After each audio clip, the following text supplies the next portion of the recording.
విభాగం వారు సారథ్యంలో మరియు నటరాజ నృత్యకేతన్ వారి సౌజన్యంతో ఈరోజు ఈ కళా ప్రాంగణంలో ఒక చక్కని కార్యక్రమాన్ని మనం చేసుకున్నాం.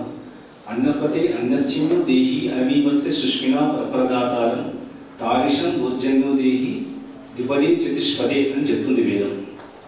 అనార్థులను అన్నదాతలు ఆదుకున్నప్పుడే నిజంగానే సార్థకత ఉంటుందట. కొందరు ఆశతో జీవిస్తారు, మరికొందరు ఆశయంతో జీవిస్తారు. ఇక్కడ ఉన్నటువంటి సమూహం అంతా ఆశయంతో జీవిస్తున్నారు. మరి అలాంటి దృఢ సంకల్పదారులు ఈరోజు ఇక్కడికి వచ్చి ఈ కార్యక్రమానికి వన్నె తెచ్చినందుకు మీ అందరినీ మనసారా అభినందిస్తున్నాం. మా ఇందూరు యువత స్వచ్ఛంద సంస్థ మరి ఈనాటి కార్యక్రమానికి ముఖ్య అతిథిగా చేసినటువంటి మాతృమూర్తి దుంగలతో ఏది సొత్తు భవితకు బంగారు విత్తు అది విద్యా సంస్థ ద్వారానే సాధ్యమవుతుంది. విద్యాదానం కన్నా గొప్పదానం ఇంకేదీ లేదు. మరి అలాంటి విద్యాదానాన్ని అందిస్తున్నటువంటి అమృతమూర్తి మా మాతృమూర్తి అమృత మేడం గారు ఈ కార్యక్రమానికి ముఖ్య అతిథిగా చేశారు.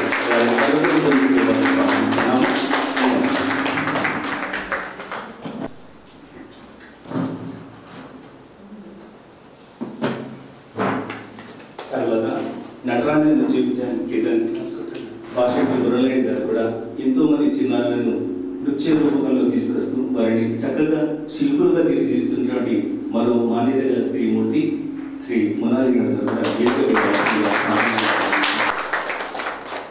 మరియు ఇటు సాహిత్యంలో ఇటు సేవారంగంలో రెండు సమృద్ధిలో ఉన్నటువంటి సవ్యసాచి మా మిత్రుడు ఇందూరు యువత స్వచ్ఛంద సంస్థ వ్యవస్థాపక అధ్యక్షుడు మరియు కార్యదర్శిగా ఇప్పుడు సేవలందించినట్టు మాన్యుడు మిత్రుడు డాక్టర్ కె సాయిబాబు గారు కూడా ఈ కార్యక్రమానికి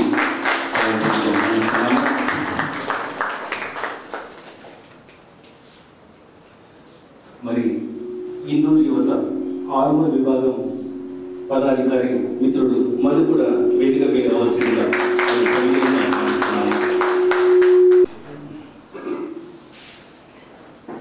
మరి ఈనాటి కార్యక్రమంలో దాచిన ధనం మనది కాదండి, దానం చేసిన ధనమే మనది. చాలా మంది అనుకుంటారు ధనానికి కాపరదారులు ఉన్నారు కానీ యజమానులు కావాలి. ఎవరి యజమానులు ఏంటంటే దానం చేసిన వారి యజమానులు లేదు. కాపర కష్టం వల్ల కానీ కాపరం వస్తూనే ఉంటారు, అది అక్కడనే ఉంటుంది స్థిరంగా. కానీ ఆ ధనం స్థిరంగా ఉండేది ధనం కాదండి. దాని రూపంగా ఇద్దరిలో పంచబడ్డప్పుడే 10 మందికి జీవితాన్ని నుంచి జీవిస్తారు. ఆశ ఉన్న వాళ్ళు జీవించి మరణిస్తారంట. మరి మీరంతా ఆశయం ఉన్న వాళ్ళే. మరి ఆ కోపకు చెందినటువంటి గొప్ప మనస్సులు ఉన్నటువంటి అమృతమైనటువంటి మీ మనసులకు నేను మరోసారి అక్షర నమస్తే తెలియజేస్తున్నాను. ఈ కార్యక్రమానికి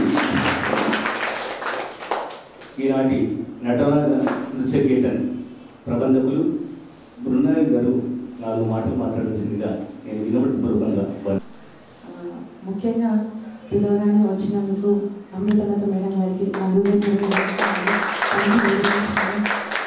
సమపూర్వకంగా తెలియజేస్తున్నాను. You are true inspiration for each and every leader madam. Thank you so much for coming madam. And Indur యువత స్వచ్ఛంద సంస్థ వ్యవస్థాపకుడైనటువంటి సాయిబాబు సార్ గారికి హృదయపూర్వక అభినందనలు.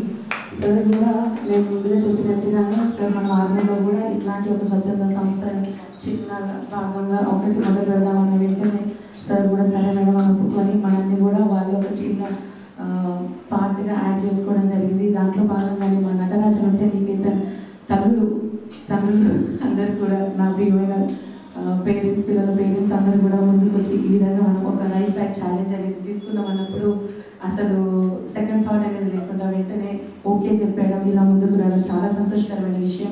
Thank you so much for and all అందరికీ. ఇదే విధంగా ఇంకా ముందు ఇంకా మంచి కార్యాలకు మీరు ఎప్పుడు నా తోడు ఉంటారని నేను మనస్ఫూర్తిగా నమ్ముతున్నాను. Thank you so much. ఆ దేవుడి ఆశీర్వాదాలు తప్పకుండా మీ అందరికీ ఉంటాయని ఆశిస్తున్నాను. Thank you. పేరు పేరున థ్యాంక్ యూ. మొదటగా నేను కృతజ్ఞతలు చెప్పాల్సింది గుమ్మల మధు గారికి. ఎందుకనంటే అన్న ఇది అవ్వదేమో కష్టమేమో అన్నప్పుడు లేదక్క నేను చేస్తాను చూడండి అని చెప్పేసి అన్న కూడా నాకు ఎప్పుడు వెంటనే ఉండి సపోర్ట్ చేస్తాను.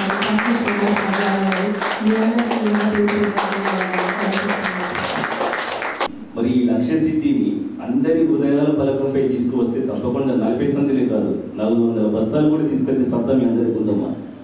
అలాంటి సత్తా ఉన్నటువంటి వ్యక్తిత్వాలు తప్పకుండా మనము దయార్థ హృదయులకు ఈ లక్ష్య స్థితిని మీరు చేరవేస్తే చాలా సంతోషం అమ్మా. ఎంతోమంది ఆకలికి ఆకారం లేదండి, అది అందరి ప్రాకాలను దహింపజేస్తుంది. ఆకారం చూసేవాడు ఒకడు మాత్రమే అన్నదాత. అలాంటి అన్నదాతల హృదయం ఉన్నది మీ అందరికీ. అదే అన్నదాత కంటే తల్లి మనసు ఉన్నది, ఆ తల్లి మనసు ఉన్న వాళ్ళే దానం చేయగలుగుతారు. మరి అలాంటి దాతృత్వ హృదయానికి నేను మరోసారి మా ఇందూరు యువత స్వచ్ఛంద సంస్థ నుంచి అక్షర వినమ్రత నమస్కారం తెలియజేస్తున్నాను. ఇప్పుడు మురారి గారు చెప్పినట్టు మీరు ఇంకా లక్ష్య స్థితిని చేర్చుకోవాలని నేను కోరుతున్నాను. ఈ ఛాలెంజ్ని ఒక పట్టుదల తీసుకొని ఇంకెంతో మంది దాతల హృదయాల వైపు మీరు తీసుకువెళ్తే తప్పకుండా ఈ సాధ్యం సుసాధ్యం అవుతుందని ఆశిస్తున్నాను. తర్వాత మిత్రుడు మధు, నవనాథపురం విభాగ్ ప్రముఖ మన ఇందూరు యువత స్వచ్ఛంద సంస్థ ఆరుమూరు విభాగ్ గారు, వారు కూడా 4 మాటలు మాట్లాడాల్సిందిగా వినమ్రతపూర్వకంగా ఆహ్వానిస్తున్నారు. అందరికీ నమస్కారం. ఇక్కడికి విచ్చేసినటువంటి పిల్లలు, పెద్దలు మరియు గౌరవనీయులైనటువంటి మా మేడం గారు, అమృతలత మేడం గారికి ప్రత్యేకంగా ఇక్కడికి విచ్చేసి పిల్లలందరినీ ఆశీర్వదించడానికి మరియు ఇక్కడికి విచ్చేసి ఈ యొక్క కార్యక్రమంలో పాల్పంచుకున్నందుకు ప్రతి ఒక్కరికి కృతజ్ఞతలు తెలుపుకొని మాకు అవకాశాన్ని కల్పించినటువంటి మేడం గారికి ప్రత్యేకంగా ధన్యవాదాలు తెలుపుకుంటున్నాము. అందరూ ఎందుకంటే మేడం చాలా బిజీ షెడ్యూల్లో కూడా ఈరోజు రాలేని పరిస్థితుల్లో కూడా మేడం మీరు వస్తే మాకందరికి ఎంతో పుష్టిగా ఉంటుంది. మేము ఎన్నో చేయగలుగుతాము, కాకపోతే చేయాలన్నా వద్దని ఆలోచిస్తున్నాం. అటువంటిది అమ్మ అడగనైనా పెట్టదు, అటువంటిది మేము అడిగినాము, అటువంటి ఇమ్మీడియట్ మీరు పెట్టేసారు.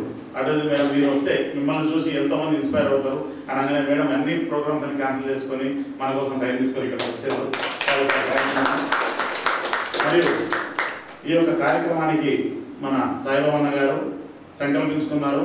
మా మేడం గారికి చెప్పారు, మృణాలి మేడం గారికి, అన్న మరి ఎలా చేద్దామని మేడం అడిగింది. మేడం పర్వాలేదు చేద్దామని చెప్పేసి ఒక బస్తాతో మొదలు పెట్టుకొని ఒకటే రోజులో 10 బస్తాలు అయినాయి, రెండో రోజు 20 బస్తాలు అయినాయి, మూడో రోజు మరి అవుతాయో కాదా అన్న అని చెప్పేసి మేడం అంటే, మేడం మీరు నిశ్చితంగా నిద్రపోండి, తెల్లారేసరికి భగవంతుడు ఏదో ఒక రూపంలో మన కార్యరూపం ఖచ్చితంగా ఇది రాలుస్తుందని చెప్పగానే తెల్లారేసరికి 30 బస్తాలు అయినాయి. నేను రాత్రి 8 గంటలకి అన్న ఈ 30 బస్తాలు అయితే అయినాయి, సరే నెక్స్ట్ టైం ఇంకా బాగా చేద్దామని అన్నది. తెల్లారేసరికి మళ్ళీ 40 బస్తాలు అయిపోయినాయి. అదే 40 బస్తాలు 400 బస్తాలు కావాలని మనస్ఫూర్తిగా కోరుకుంటూ, ఎందుకంటే మనం ఎంతమందికి ఎన్ని డబ్బులు ఇచ్చినా ఏమి ఇచ్చినా ఎవరు కూడా సంతోషపడదు. మన అన్నం పెడితే మాత్రము చాలు అని అంటారు. ఎన్ని డబ్బులు ఇచ్చినా బస్తాలో ఈ జోబులో ఇంకొక దగ్గర ఇంకో సంచి తీసుకుని పెట్టుకుంటారు, కానీ చాలు అని ఎవరు అన్నారు.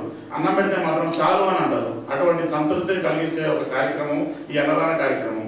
కావున నీకు ఏం చేస్తే పుణ్యం వస్తుంది, ఏం చేస్తే వస్తుందో రాదో తెలియదు, కానీ అన్నం తిన్నవాడు తేంచిన తేంపులో కూడా ఒక పుణ్యం అనేది ఖచ్చితంగా వస్తుందని చెప్పేసి నాకు ఒక గొప్ప వ్యక్తి చెప్పాడు.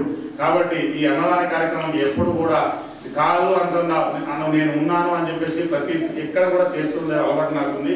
దాంట్లో మీ అందరూ నాకు తోడుంటారని చెప్పేసి ఎల్లవేళలా మీ అందరూ ఆశీస్సులు మీకు దేవుడు ఎల్లవేళలా చూసుకుంటాడని చెప్పేసి నేను కోరుకుంటున్నాను. Thank you madam. ఉంటుందో ఆ దేశంలో అసురుడు వచ్చి నాట్యం ఆడుతున్నారు. మరి అన్నము రామచంద్ర అన్నటువంటి ఈ దేశమైనా బాగుపడదండి. అక్కడ ఆకలి చావులు ఉండకుండా అందరి కడుపు నిండా పెట్టే సంస్కృతి ఉన్న దగ్గర మాత్రం సంస్కారం దేవతలు అక్కడ అడిగారు. మరి మా దేశంలో మా ప్రాంతంలో దుర్భిక్షం ఉండకుండా, క్షామదేవత ఉండకుండా క్షేమంగా మా ప్రజలు ఉండాలని కోరుకుంటూ అందరూ కడుపు నిండా బ్రతకాలి, అందరూ కడుపు నిండా తినాలి. అలాంటి ఆశీస్సులు ఉన్నటువంటి సంస్థ మరి అలాంటి మిత్రుడు మధు, వారి వాంఛనీయం కోరిక చక్కటి మరి అలాంటి కలగాలని కోరుతూ వ్యక్తులను అభినందిస్తూ ఇంకెన్నో కార్యక్రమాలు ఇంకా ఆచరణలు చేయాలని, ఈ నవనాథపురము ఇంకా ఎంతో మురిసిపోవాలని కోరుతున్నాను. వారికి అభినందనలు. అదేవిధంగా ఇప్పుడు ఇందూరు యువత స్వచ్ఛంద సంస్థ వ్యవస్థాపకుడు డాక్టర్ సాయిబాబు గారు కూడా ఇటు రేపు శతాధిక శవదహన సంస్కారం చేసినటువంటి వ్యక్తికి కూడా దిక్కి మరి మనవాడిని అభినందించాల్సిన సంస్థ రేపు 27 నాడు మా హరిత రచయితల సంఘం ద్వారా మేము అతన్ని ఆత్మీయంగా అభినందిస్తున్నామమ్మా. అప్పుడు మీరందరూ వచ్చి మిత్రులను ఆశీర్వదించాలని కోరుతున్నాం. ఎందుకంటే ఆ సంస్కారం చేయడం అనేది చాలా గొప్ప నైజం. ఇటు సాహిత్యంలో ఇటు సమాజ సేవలో రెండింట్లో సవ్యసాచిగా రాణిస్తున్నటువంటి మిత్రుడు, వ్యక్తిత్వం ఉన్నవాడు, వ్యక్తిగతమైన జీవితాన్ని కోరకుండా తన వ్యక్తిత్వాన్ని శిథిలం కాకుండా సమాజ ఉన్నతి కోసము చక్కని సేవ కార్యక్రమం చేసినటువంటి మానవుడు మిత్రుడు నాగన్న చిన్నవాడైన చిరంజీవి సాయిబాబుకు ఆశీస్సులు అందిస్తున్నాము.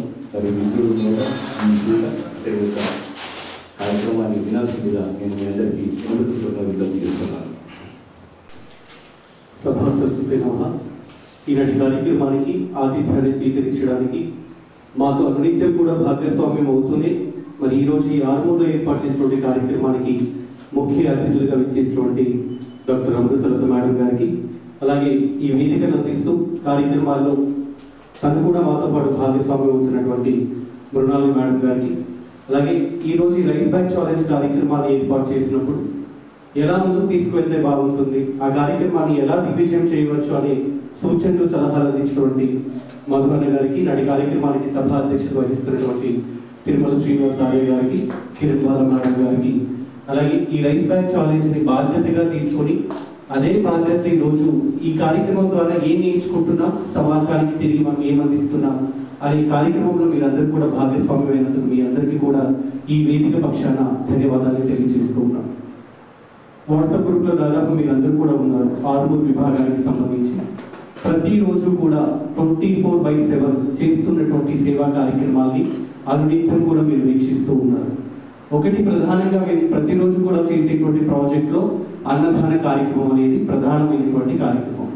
దాదాపు ప్రతిరోజు 200 మంది వరకు కూడా అన్నదాన కార్యక్రమాలు మేము చేస్తూ ఉన్నాం. ఎలాంటి వాళ్ళు చేస్తూ ఉన్నాం? రోడ్ల మీద కథలు లేకుండా నిస్సహాయ స్థితిలో కొట్టుమిట్టాడుతున్నటువంటి అభాగ్యులు, విధి వంచితులు, అనాథులు ఎవరైతే ఉన్నారో వాళ్ళందరికీ కూడా ఈ యొక్క అన్నదానం కార్యక్రమాన్ని ఏర్పాటు చేస్తున్నాం. అలాగే 5 జిల్లాలకు సంబంధించి మనకి మాధవనగర్ ఒకటే ఒక క్యాన్సర్ హాస్పిటల్ ఉంది. ఎంతో మంది రోగులు అక్కడికి వస్తారు. ఎకనామికల్ బ్యాక్వర్డ్ ఉన్నటువంటి రోగులే ఆ చెట్ల కింద పడుకొని ఉంటే ఆ దుస్థితి చూస్తే వాళ్ళకి రేడియేషన్ కీమో అయిన తర్వాత చాలా అగమ్యమైనటువంటి గోచరమైన పరిస్థితుల్లో వాళ్ళు ఉంటారు. సో అలాంటి వాళ్ళ ఆకలి కూడా తీర్చాలి అనేసి అక్కడ కూడా మేము అన్నదాన కార్యక్రమాన్ని ఏర్పాటు చేస్తూ ఉంటాం. ఇలా ప్రతిరోజు 200 మందికి అన్నదాన కార్యక్రమాన్ని ఏర్పాటు చేయడం జరుగుతూ ఉంది.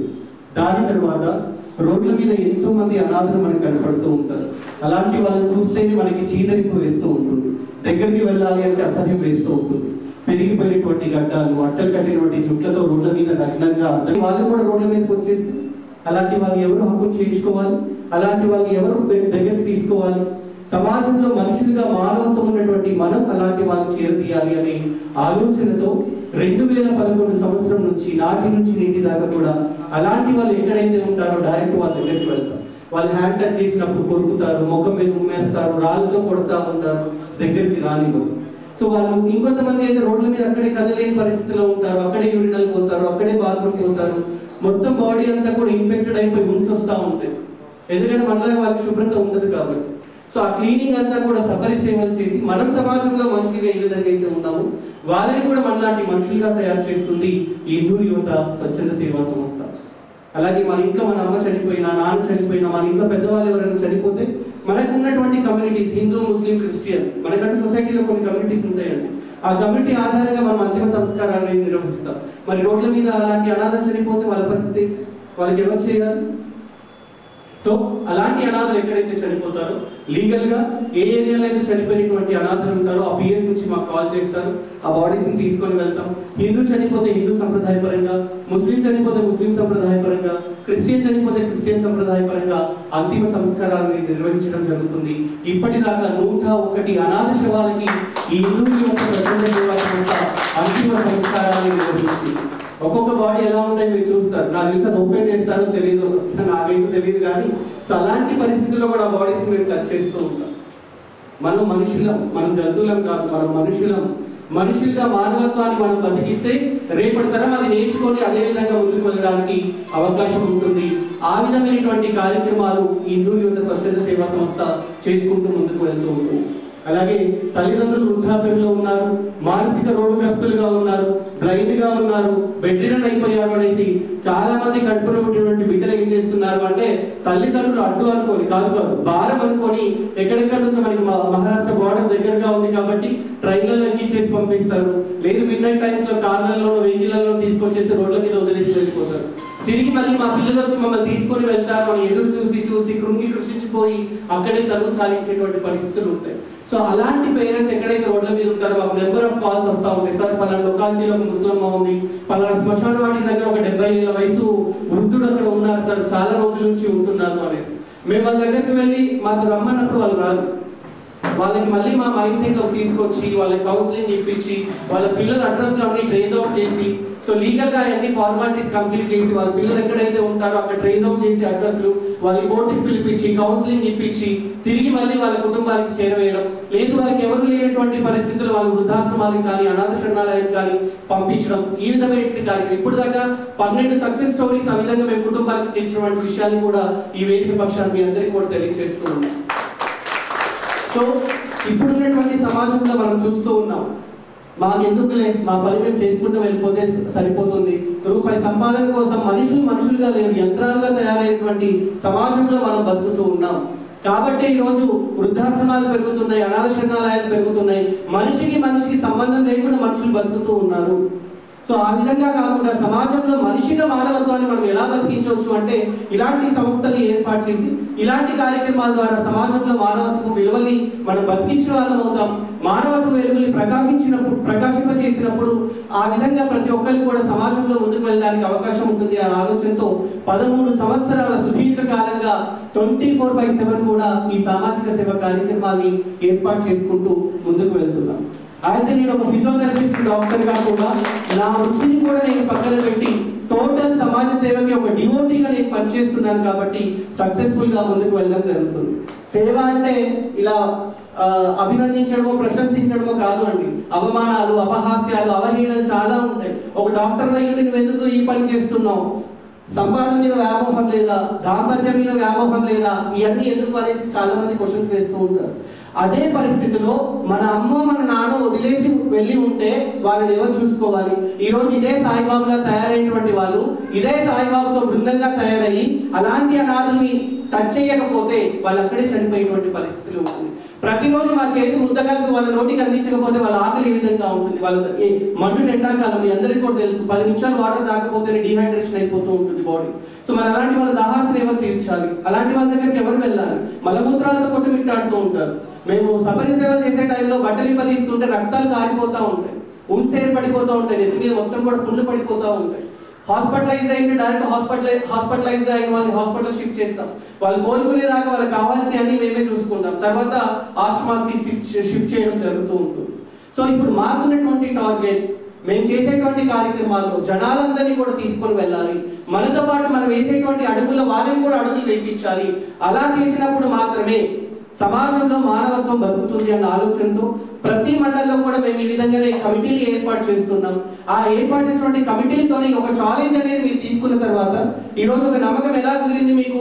వాట్సాప్ గ్రూప్ లో ప్రతిరోజు మేము చేసేటువంటి కార్యక్రమాలు మీరు చూస్తున్నప్పుడు ఇది జెన్యూన్ ఆర్గనైజేషన్, ప్రతిరోజు కార్యక్రమాలు చేస్తూ ఉన్నారు కాబట్టి మనం ఇచ్చేటువంటి 25 కేజీల రైస్ బ్యాగ్ ఒక రోజు ఎంతో మందికి ఆకలి తీరుస్తుందన్న ఉద్దేశంతో మీరు అందరూ కూడా రెస్పాండ్ అయ్యారు.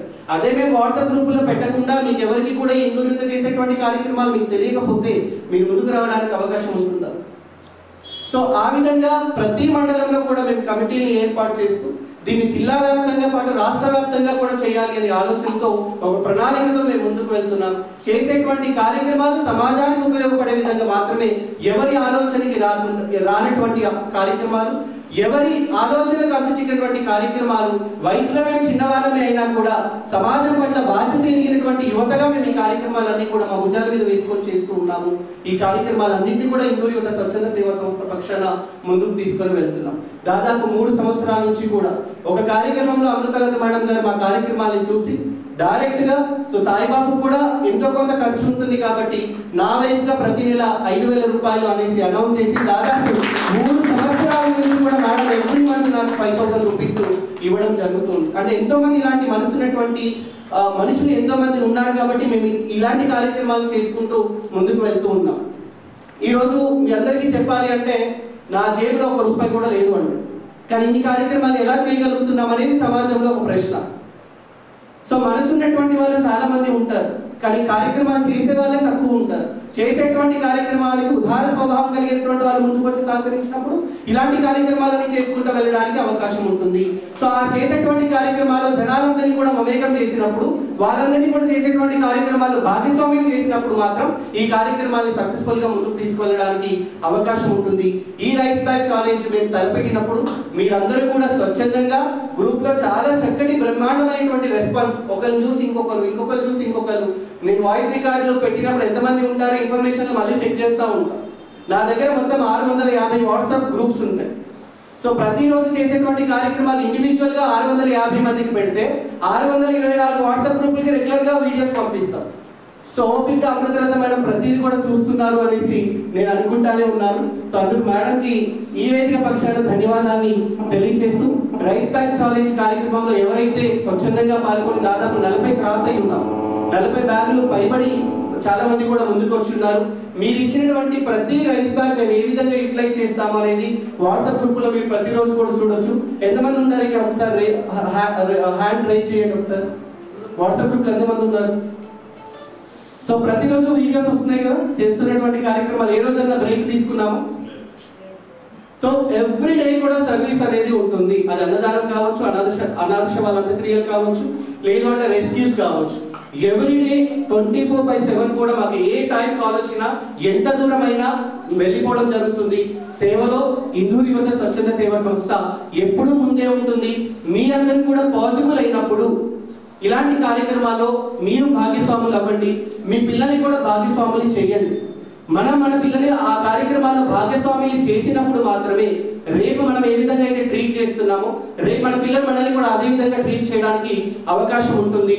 ఎక్కడికి కూడా మనం ఈ కార్యక్రమాల ద్వారా సొసైటీలో వృద్ధాశ్రమాన్ని, అనాథ శరణాలయాన్ని తక్కువ చేసే ప్రయత్నాన్ని చేద్దాం. ఒకప్పుడు ఉమ్మడి కుటుంబాలు ఏ విధంగా అయితే ఉన్నాయో అలాంటి ఉమ్మడి కుటుంబాలకి మనం ప్రాధాన్యత ఇవ్వాలి అంటే ఇలాంటి కార్యక్రమాలు ఎక్కడ పడితే అక్కడ కార్యక్రమాలు జరగాలి. ఆ కార్యక్రమాల గురించి ప్రతి ఒక్కరికి అవగాహన కలగాలి. ఆ దిశగానే ఈ రోజు ఇందూరు యువత స్వచ్ఛంద సేవా సంస్థ జిల్లా వ్యాప్తంగా ఈ కమిటీల ద్వారా కార్యక్రమాలు ఏర్పాటు చేస్తూ ప్రజల్లోకి వెళ్ళడం జరుగుతుంది. సో ఈ అవకాశం ఇచ్చినటువంటి ప్రతి ఒక్కరికి కూడా ధన్యవాదాలు తెలియజేస్తూ థ్యాంక్ యూ.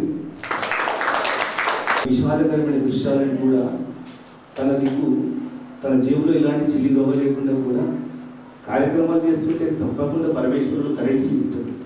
మనం దాని మాత్రం ఎలాంటి అవకాశం చేస్తాం. అదృష్టాస్తంగా పరమాత్మ హస్తం మనకు ఉంటే ఉంటుంది.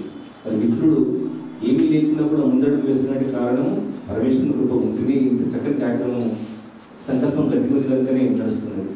మరి ఇందూరు యువత స్వచ్ఛంద సేవా సంస్థ ద్వారా ఎన్నో కార్యక్రమాలు దాదాపు రోజుకు 200 మందికి భోజన సదుపాయం ఏర్పడేది మామూలు కాదన్న నిత్య కళ్యాణం. లోక కళ్యాణం కోసం తన కళ్యాణం చేసుకోకుండా లోక కళ్యాణం చేస్తున్నాడు. మరి మిత్రుడు ఎంత బదాన్యుడు కనుక పురుషులు కొందరే పురుషులు ఎందరో పుణ్య పురుషులు కొందరే, జీవులు ఎందరో ధన్య జీవులు కొందరే. ఆ కొందరులో మీరందరూ మందుకు అభినందిస్తున్నారు. మీరు చిన్నప్పటి నుంచి వింటూనే ఉన్నారు. అన్నదానం, విద్యాదానం, ఏవో దానాలు, వస్త్రదానం, ఇవన్నీ మీరు అలా మీకు చేతనైన దానాలు చేస్తూనే ఉంటారు. అన్నిటికంటే విలువైన దానం ఏంటి? అన్నదానం. ఎందుకంటే తెల్లవారు లేవగానే మనం ఏదో ఒకటి తినాలి. తినకపోతే మన శరీరం మొదలు నడవదు, మనం కదలవు. కాబట్టి అన్నిటికంటే ముఖ్యమైనది అన్నదానం. ఈ అన్నదానంలో తన వంతు చేయూత ఇస్తున్నాడు. ఎవరికి? లేని వాళ్ళకి ఇస్తున్నాడు సాయిబాబా గారు. అయితే ముఖ్యంగా నా చిన్నప్పుడు ఒక ఇన్సిడెంట్ చెప్తాను. ఇప్పుడంటే అన్నం పుష్కలంగా దొరుకుతుంది, ఎక్కడ పోయినా దొరుకుతుంది, బయట పడేస్తున్నారు. ఎంతో వండుతున్నారు, వండిన తర్వాత పారపోస్తున్నారు, ముఖ్యంగా ఈ ఫంక్షన్స్లో. కానీ ఆ రోజుల్లో నాకు ఇప్పుడు 74 సంవత్సరాలు. అంటే మీరందరూ నా వయసులో సగం ఉండొచ్చు. మధు నా స్టూడెంట్, తను కూడా స్టూడెంట్ లాంటి చిన్నవాడి. మీకు ఇవన్నీ అనుభవాలు లేవు. కానీ మేము మా చిన్నప్పుడు కరువు ఏర్పడింది. ఆ కరువులో బియ్యం అంటే అన్నం తినడానికి కూడా మాకు లేకుండేది. మా అమ్మ వాళ్ళు, మాకు చిన్నప్పుడే అమ్మ చనిపోయింది. మా నాన్నమ్మ అన్నం పెట్టడానికి ఏమీ లేక తను ఏం చేసింది, ఊరికే తింటున్న పిల్లలంటే బాగా ఆకలిస్తుంది. అన్నమో రామచంద్ర అని మేమందరం పరిగెత్తుకుపోయి అన్నం తినాలి, మాకు అన్నం పెట్టమని అడుగుతుంటే కూడా ఇంట్లో బియ్యం లేక ఆమె వండేది కాదు. ఇంకేం చేస్తుంది, మా బాధపడలేక ఒకసారి పులిహార వండింది. పులిహార వండింది అనుకొని మేము తీసుకుపోయి బయట అరుగు మీద కూర్చొని తిన్నాం. అదేం నచ్చట్లేదు. మాకు పులిహార అనుకున్నాం, చూస్తే అంతా ఆ పులిహార లాగా లేదు. ఏదో తినేసి లోపలికి వచ్చిన తర్వాత మా అటెండర్ అంటే పని మనిషి, అమ్మ మీరు ఎప్పుడు అది తినకండి బయట, ఎందుకు అంటే మీకు దిష్టి తగలాలని పసుపన్నం కలిపింది, మీరు అదే తిన్నారు అని. ఎందుకు? ఇంట్లో ఏమి లేకపోవడం వల్ల. అంటే ఇలాంటి పరిస్థితులు ఈ రోజుల్లో రావట్లేదు. మీరందరూ అదృష్టవంతులు. మనకు కరువులు లేవు, కాటకాలు లేవు ఇప్పుడు. కానీ పుష్కలంగా మనకు డబ్బు సంపాదిస్తున్నాం, చేతిలో డబ్బు ఉంది. మన పిల్లలకి బర్త్డేలు అయితే ఏం చేస్తాం, పెద్ద గ్రాండ్గా సెలబ్రేట్ చేస్తాం. వాళ్ళు ఒక 500 రూపాయల ఫ్రాక్ కావాలంటే మనం 2000 రూపాయల ఫ్రాక్ కొనిస్తాం. ఇన్ని చేస్తున్నాం. కానీ ఆకలి బాధ ఇప్పుడు కొన్ని దేశాల్లో చాలా కరువు కటకాలు ఏర్పడుతున్నాయి. వాళ్ళు శుక్బాధ అంటారు కదా, కొన్ని చూసే ఉంటారు. అవి వాళ్ళను ఉంటాయి కదా గద్దలో ఏవో అలాంటి సోమాలియాలో గద్దలు పీక్కుతున్నాయి వాళ్ళ శరీరాలని. అంటే క్షుద్బాధ ఏంటి అనేది మనకి అవగాహన లేదు. కానీ ఇప్పుడు మీరు చేస్తున్న సేవ ఏంటంటే ఎవరు దిక్కులేని వాళ్ళు, అన్నం పెట్టే వాళ్ళు లేనప్పుడు వీరు అందించేదే ఒక అమృతం అవుతుంది. అందుకని దయచేసి మీరందరూ మీ పిల్లల బర్త్డేల కోసం సెలబ్రేట్ చేసే వెచ్చించే డబ్బులోంచి కొంత త్యాగం చేసి పిల్లలకు చెప్పండి, ఇది మీకు సేవ. ఆ సేవ చేసేటట్టు మీరందరూ కోరుకుంటే ప్రతి నెలలో ఎన్నో బర్త్డేలు అవుతాయి. ఒక్క బర్త్డే, ప్రతి తల్లి ఒక బర్త్డేకి ఎంతో కొంత వెచ్చించి వారికి అందిస్తే, అంటే డబ్బు రూపంలో చేయండి, లేకపోతే బియ్యం రూపంలో చేయండి, వస్త్రాలు అక్కర్లేదు. కాబట్టి ఆ బియ్యం అనేది అందిస్తే ఛాలెంజ్ పెట్టారు, రైస్ బ్యాగ్స్ ఛాలెంజ్. అంటే సంవత్సరానికి ఒకసారి వస్తుంది. అలా 2 పిల్లలు ఉంటే 2 సార్లు అలాంటిది ఒకటి వారికి తోడ్పాటు అందించి మీరు వారిని ఆశీర్వదిస్తారని కోరుకుంటూ ఇస్తున్నాను. మరి అలాంటి కొందరు హృదయాలని సర్టిఫికేట్ మన ఇంజురీస్ అలాంటి కరువుల సిరీస్ కూడా అమృత మేడం గారు చూశారు. మరి అన్నీ అనుభవించారు కనుక అది మనందరూ ఒక పాఠం పొరపాఠం కావాలి.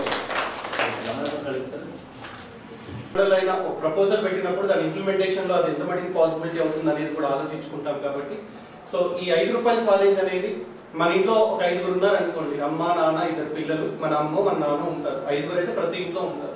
ప్రతిరోజు 1 రూపాయి. గుడికి వెళ్తే కొబ్బరికాయ కొడతామంటే కొబ్బరికాయ కొట్టిన తర్వాత దాన్ని పగలగొట్టి ఇంతకుముందు ఇళ్ళలో ఏం చేసేవాళ్ళంటే దాంట్లో చక్కెర లేకపోతే బెల్లమో కలిపి ప్రసాదాన్ని వితరణ చేసేవాళ్ళు.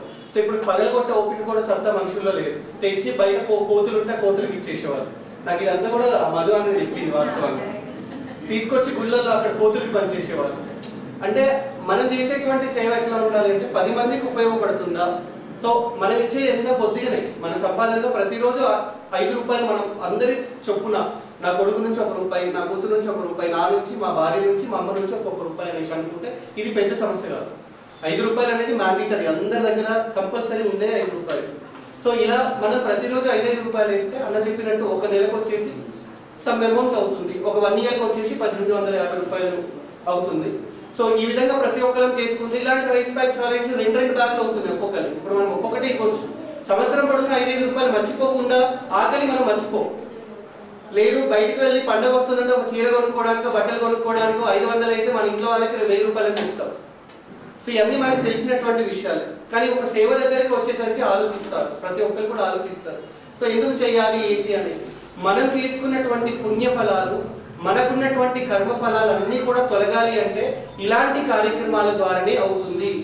మానవత్వం అంటే ఈక్వల్ టు దైవత్వంతో సమానం.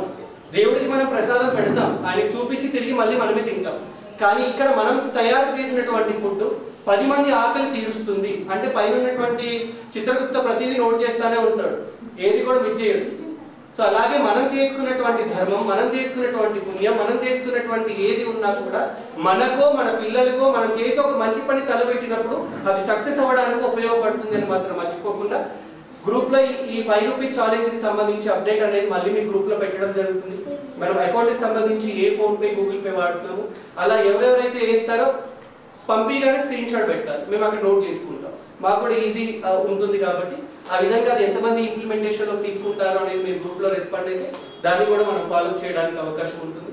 చివరిసారిగా మరొకసారి ఎవరైతే రైస్ బ్యాగ్ ఛాలెంజ్ లో స్వచ్ఛందంగా ముందుకొచ్చి పాల్గొన్నారో, ఒక్కొక్క రైస్ బ్యాగ్ ఇచ్చిన వాళ్ళు ఉన్నారు, 2 రైస్ బ్యాగ్లు ఇచ్చినటువంటి వాళ్ళు ఉన్నారు, ఫ్రెండ్స్ తో వాళ్ళని కూడా భాగస్వామ్యం చేసినటువంటి వాళ్ళు ఉన్నారు. వాళ్ళందరికీ కూడా మా మీద నమ్మకంతో మీరందరూ కూడా ముందుకొచ్చి ఈ రైస్ ని అందించినందుకు 2 నెలలకు సరిపడా మనకి రైస్ బ్యాగ్స్ ఇప్పుడు వచ్చినాయి. కాబట్టి ఈ 2 నెలలు కూడా చాలా మందికి మనం ఆకలి తీర్చేటువంటి ప్రయత్నం మనం చేసేయడానికి అవకాశం ఉంటుంది. కాబట్టి ఈ రైస్ బ్యాక్ ఛాలెంజ్ లో పాల్గొన్నటువంటి ప్రతి ఒక్క మాతృశ్రీలకి ప్రతి ఒక్కరికి కూడా ఈ వేదిక పక్షాన ధన్యవాదాలు తెలియజేస్తూ మృణాలి మేడం స్పెషల్ ఇంట్రెస్ట్ తీసుకొని ఉన్నారు, వారికి కూడా ఈ వేదిక పక్షాన ధన్యవాదాలు తెలియజేస్తున్నాను.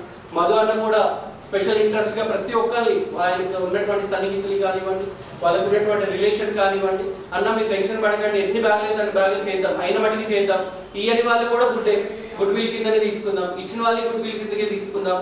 సో ఇచ్చిన వాళ్ళు ఇయ్యని వాళ్ళు నెక్స్ట్ టైం కి మళ్ళీ పాసిబిలిటీ ఉంటుంది అనేసి అంటే ఇలా ఒకరికొకరు ఇన్స్పిరేషన్ గా మాట్లాడుకొని దీన్ని ముందుకు తీసుకువెళ్ళడంలో మధు అన్న పాత్ర కూడా కీలకమైనది. సో ఈ వేదిక పక్షాన మదన్న గారికి, అలాగే మా కార్యక్రమాలు ఏది ఉన్నా కూడా దగ్గర నుంచి చూస్తున్నటువంటి వారిలో అమృతలత మేడం గారు ఒకరు. సో వారి ఆశీస్సులు మాకు ఎప్పుడూ ఇలానే ఉండాలి. ఒక తల్లి బిడ్డకి ఏ విధంగా అయితే ఆశీర్వచనాలు అందిస్తుందో అలాగే మేడం ఆశీర్వచనాలు కూడా ఎప్పుడు మాకు కిరణ్ బాల మేడం ఆశీర్వచనాలు, అమృతలత మేడం ఆశీర్వచనాలు. నాకన్నా వయసులో అందరూ పెద్దవాళ్ళే, అక్క సమానులే, అందరూ తల్లి సమానులే, కాబట్టి మీ ఆశీర్వచనాలు కూడా ఎప్పుడు నాకు ఉండాలి అనేసి కోరుకుంటూ మరి రైస్ బ్యాక్ ఛాలెంజ్ కి ముందుకు వచ్చినటువంటి వాళ్ళందరికీ కూడా ఈనాటి కార్యక్రమం ముఖ్య అతిథులు గారి చేతుల మీదుగా సర్టిఫికేట్, ఆ సర్టిఫికేట్ ని చూసినప్పుడల్లా సేవ మీకు గుర్తుకు రావాలి అనే ఉద్దేశంతో మనం రెడీ అయ్యేటప్పుడు అర్థంలో ఏ విధంగా అయితే చూసుకుంటామో బయటికి వెళ్ళేటప్పుడు కానీ ఇంటికి వచ్చినప్పుడు కానీ ఆ సర్టిఫికేట్ మీకు కనపడేలా ముందు పెట్టుకోండి. Thank you.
సరే